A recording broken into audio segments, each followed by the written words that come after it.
3.1 Brigada News FM Zamboanga City 88.3 Brigada News FM Cotabato City 89.3 Brigada News FM Toledo City 103.1 Brigada News FM Puerto Princesa Palawan 88.5 Brigada News FM San Carlos City Negros Occidental 95.7 Brigada News FM Coronadal City 99.3 Brigada News FM Calibo Aklan 102.9 Brigada News FM Daet Camarines Norte 102.5 Brigada News FM Cagayan de Oro 97.5 Brigada News FM Kidapawan City 102.9 Brigada News FM Tacloban City. Soon to air Brigada News FM radio stations that will embrace and hit the airwaves in other cities in the country. 93.5 Brigada News FM Olongapo City 107.3 Brigada News FM Rojas City Capiz 95.1 Brigada News FM Iligan City 92.9 Brigada News FM Kawayan City Isabela 92.5 Brigada News FM Tuguegarao City 90.9 Brigada News FM Bogo City Brigada News FM Davao City Brigada News FM Butuan City Brigada News FM Surigao City Brigada News FM Valencia City Bukidnon Brigada News FM Dumaguete City Brigada News FM Bacolod City Brigada News FM Iloilo City Brigada News FM Baguio City Brigada News FM, the Music and News Authority. Brigada Mass Media Corporation, now invading the nationwide broadcasting scene. And will soon have its mark in Philippine radio. One time na New Filipino time, alas 4:02 ng hapon. That time check was brought to you by Power Cells Herbal Capsule. Tuldukan ang sakit. Siksik sa mga bagong balita. Rinig sa buong bansa. Narito na ang Brigada Balita Nationwide sa hapon. Mula sa Brigada National Headquarters, narito sina Sandy Madarcos at Luna Agimat. Ang programang ito ay hatid sa inyo ng Power Cells Herbal Capsule. Tuldukan ang sakit. Siksik sa mga bagong balita. Brigada Balita Nationwide. Brigada Balita Nationwide sa hapon. Brigada News Headlines. Sa ating mga headlines, 0-10 sa target sa Yolanda hit areas minamadali ayon sa DSWD. Dalawang impormante sa Enzo Castro killing binigyan ng 1 milyon ni Mayor Duterte. Mga pauwing Pinoy peacekeepers Ebola-free daw batay sa unang pagsusuri ayon sa AFP. Samantala naman kilos protesta laban kay Camarines Norte Governor Talyado ikinasa ng mga residente sa lugar. Birthday wish ni Binay, tigilan na ang paninira sa kanyang pangalan. Magandang hapon mga kabrigada. Mula dito sa Brigada National Headquarters, kami po ang inyong mga tagahatid balita. Sa ngalan ni Brigada Luna Agimat, ako si Brigada Cheryl Ann Aldave. Ako naman si Brigada Sandy Madarcos. Araw ngayon ng Lunes, November 10, 2014. 45 days na lang, Pasko na. Dumako na tayo sa detalye ng ating mga balita. Brigada National! Ang bahaging ito ay hatid sa inyo ng Power Cells Herbal Capsule. Tuldukan ang sakit. Issue sa pangalawang Pangulo. Update. Sa detalye ng ating balita, birthday wish ngayon ng Pangalawang Pangulo ng bansa na ihinto na ang kanyang mga kalaban sa politika ang paninira sa kanya at sa kanyang pamilya. Ayon kay Vice President Gigi Malvina ay sana raw ay magising namang ito at tapusin na ang destructive politics na ginagawa sa kanya ngayon. Sa halip, sinabi ni Binay ay ipresenta na lamang ang mga politikong naninira sa kanya ang kanilang dreams and goals para sa bansa at huwag nang mag-aksaya ng oras sa panunuligsa sa kanya. Sinabi ni Binay na ginagamit lamang ng mga kalaban niya ng senador ang Senate Blue Ribbon Subcommittee probe para sirain ang kanyang pangalan. Hindi naman naglalabas ng pahayag sa ngayon ng reaksyon ng mga senador hinggil sa bagong patutsada ng Vice Presidente. Si Vice President Binay ay magdiriwan ng kanyang ika-72 taong kaarawan bukas. Samantala naman inihayag ng AFP na 108 sa mga peacekeepers sa Liberia ay negatibo na sa Ebola. Para makasiguro na wala silang anumang sakit na dadalhin sa bansa ay ipadadala muna sila sa isang isla sa Manila Bay pagkarating nila ng bansa para sa 21 days na quarantine. Ayon sa head ng Philippine Military Peacekeeping Operations Center, Colonel Roberto Ancan, 4 pa ng Filipino peacekeepers ang maiiwan sa Liberia para asikasuhin naman ang shipment ng mga kagamitan ng mga sundalong Pilipino. Ang 4 na maiiwan ay sasailalim naman sa 21-day isolation period. Matatandaan naman na nagdesisyon ng gobyerno ng Pilipinas na ihinto na ang pagpapadala ng mga sundalo sa West African nation dahil sa Ebola outbreak na pinagting pa matapos ideklara ng Pilipinas na vulnerable na ang Ebola dahil sa milyong-milyong Pilipinong nagtatrabaho sa ibang bansa. Tiniyak ngayon ng Department of Social Welfare and Development na sinisikap ng gobyerno na matupad ang self-imposed deadline para sa paglilipat ng mga Yolanda survivors sa kanilang mga permanent housing. Sa isang pahayag ngayong kaninang tanghali, sinabi ni Social Welfare Secretary Dinky Soliman na nagdodouble kayod na ang mga concerned agencies ng pamahalaan para maalis na sa mga tents at makeshift sa houses ang tinatayang nasa 1,500 pang pamilya. Bago ang December 30, ginawa ng kalihim ang pahayag sa harap ng reklamo ng ilang residente sa mga sinalanta ng bagyo hinggil sa kanilang uncomfortable living conditions. Dagdag pa ni Soliman, maliban sa mga sangay ng gobyerno, nakikipagtulungan din na umano sila sa mga international humanitarian organization para mahabol ang target. Sa ngayon ay nasa 257 pamilya ang pansamantalang naninirahan sa mga tents habang ang iba ay nasa mga evacuation centers. Ipinahayag naman ng Pangulong Benigno Aquino III kahapon sa isinagawang APEC Summit na susi sa mas marami pang tagumpay ang pagkakaroon ng maayos na relasyon sa bawat bansa sa Asia.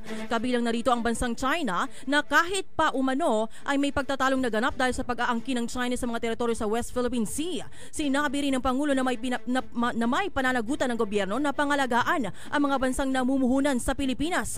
Ayon kay Pinoy, ang mga korporasyon sa Pilipinas ay nakapag-invest ng aabot sa $2.5 billion sa Chinese economy at nakapagpadala ng aabot sa 800,000 mga turista sa China taon-taon. Sa kabilang dako naman, nakapamuhunan ang mga korporasyon sa Pilipinas ng aabot sa $600 million at nakapagpadala na rin ng aabot sa 200,000 turista sa bansang China. Siksik sa mga bagong balita. Brigada Balita Nationwide. Brigada Balita Nationwide sa hapon. Sa iba pang dagdag na balitang national, binigyan ng 1 milyong piso ni Mayor Rodrigo Duterte ang mga nagbigay ng impormasyon na nagresulta sa pagkakaresto sa gunman sa car racer na si Ferdinand Enzo Pastor.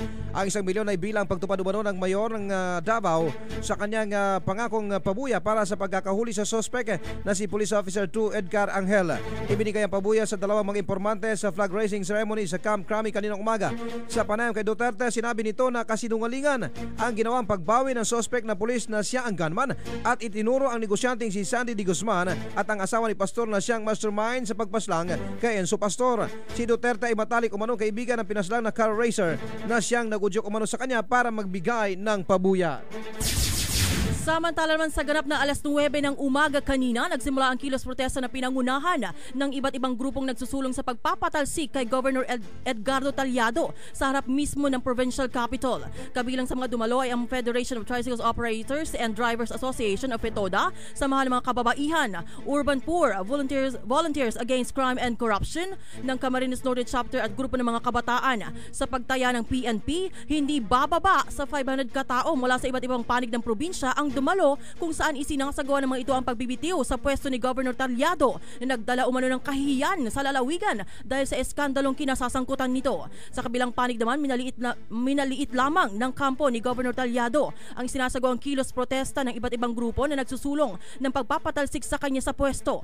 Ayon kay Adan Botor, ang tagapagsalita ng gobernador, kanyang sinabi na karapatan umano ng mga sumama sa rally na maghayag ng kanilang saloobin. Matatandaan naman na si Taliado ay ang gobernador na nagsangkot sa isang malaking iskandalo kaugnay sa isang sex scandal at pagtangka umano sa buhay ng asawa nito na kumalat sa lahat ng social networks at maging sa buong mundo. Siksik sa mga bagong balita. Brigada Balita Nationwide. Samantala mga kabrigada, lumabas sa isang pag-aaral ng University of Tennessee at University of Mississippi. Alam mo ba ito? Ano yan? Brigada Cheryl, na ang unang sexual experience ng isang tao ay may kinalaman sa magiging future sex life nito. Ganon? Oh. Yung unang sexual Una relation. talaga, ha? Yung una ha. Siyempre may una. Ang unang karanasan umano sa pakikipagtalik ay hindi lamang isang milestone sa development, kundi implikasyon din sa sexual well-being ng isang tao. Ganon. Kapag nakaranas umano ng satisfaction at naging maganda ang unang karanasan, mas malamang na magkakaroon ng mas magandang karanasan sa mga susunod na sexual encounter. Tumatawa yung isang kasama natin. Oo nga naman. Pero ano to, base sa pag-aaral to, di ba? Kung naman tayo ngayon, moderno na tayo ngayon. Hindi naman nagulat dito ang mga may akda ng Sex Academy na si Pam Spur. Ayon sa kanya, kapag ang isang tao daw ay hindi naging masaya sa unang karanasan dahil na pressure o di kaya ay masyado pang bata o naramdaman na sila ay ginamit lamang ng kapareha, ay maaring makagawa ng pattern sa emosyon na makagawa ng bad choices sa hinaharap. Parang gano'n, no? Isinira na niya ang buhay ko. Di ba? Sisirain ko na ang buhay ninyo. Di ba? Di ba? Kaya naman, para sa mga bagong kasal, di Disyembre, malamig ang panahon. Sino kayo masaya sa Disyembre, sa Pasko? Yung mga bagong ikakasal. Yung bagong ikakasal. Pero mas maganda dagdagan yung saya. Merong paraan dyan. Oh, ano yan? Makakabuting siguraduhin na magiging memorable ang first time. At ang DryMax Herbal Digest Supreme Capsule, yan ay tiyak na makakatulong para matupad yan. Yun, no? Ulala. Di ba? Isang capsule lamang ng DryMax ang inumin gamit ang kape, tsaa o gatas o maaligam ka man ng tubig. 30 minutes bago ang pinakaabangan sandali. Ikaw, Brigada Cheryl, kailan yung pinakaabangan sandali mo? Wala pa? Wala pa Sige, available ka ngayon. DryMax Herbal Dietary Supplement Capsule. Tatagal ka ba? Available ho yan mga kabrigada sa lahat ng mga drugstores, leading drugstores nationwide. At puntahan muna natin ang report mula sa Malacanang. Ating kabrigadang Leo Navarro Maligdem. Relasyon ng Pilipinas at Vietnam pinalakas. Brigada Leo, ibrigada mo! Brigada Live Report! Muling pinalakas ng Pilipinas at Vietnam ang pagkakaibigan sa pagkikita ni na President Benigno Aquino at Vietnamese President Trung Tan Sang sa sidelines ng Asia-Pacific Economic Cooperation or APEC Chief Executive Officer Summit. Sinabi ni Presidential Spokesman Edwin Lasierda na kapwa inatasan ng dalawang leader ang kanilang foreign ministers na simulan na ang roadmap para sa strategic partnership. Matatandaan na noong Mayo ng kasalukuyang taon ay dumalaw sa Pilipinas si Vietnamese Prime Minister Nguyen Tan Dung, kung saan maraming isyu ang napag-usapan nila ni Pangulong Aquino.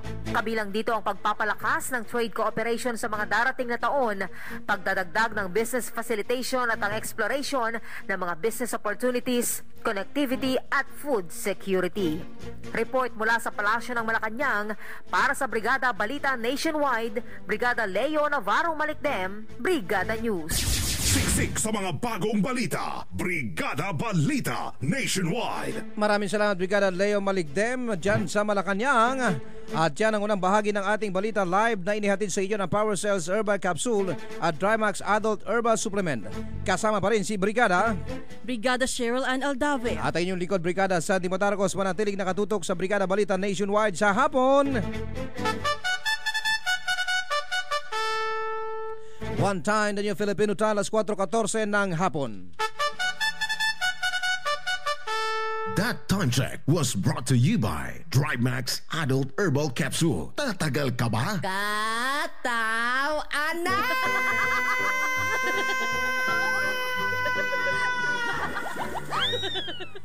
Alright, class.